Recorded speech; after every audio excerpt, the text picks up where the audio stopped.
practice and hit.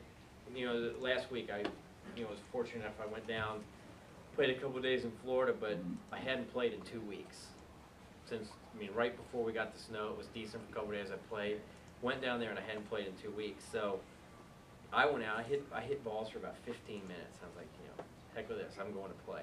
I got played 18 holes, and I probably hit 3 or 4 drives off every tee, 2 or 3 balls into every green, chipped and putted around every green. I did that all 18 holes. It took me about 3.5, 4 hours. But I get more out of that than standing there hitting 7 iron after 7 iron after 7 iron. Because the first time you got on the course, you drive it down the right side of the fairway, you're standing like this, hitting a 7 iron. And like on the range, everything's perfectly flat.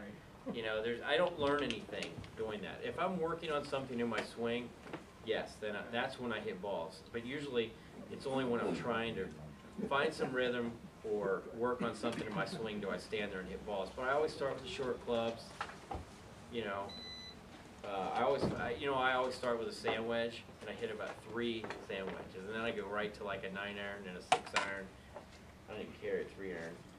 I haven't gotten to that yet. Let me talk to y'all about hybrids too. But and then I go to driver, and then I go. Unless I'm trying to work a new club in, something like that. But I don't dwell on swing. I work on solidness of contact mostly, tempo, rhythm, and my finish.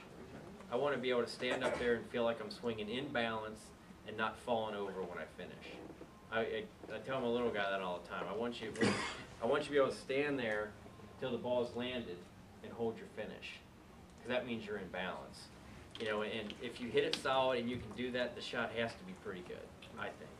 Usually if you mishit it or you're off balance, unless you save it with your hands somehow, that ball isn't right where you're looking. But if you can hit it solidly and be in balance, those are 2 things that if you work on that, you're going to have a lot of good things happen in your game.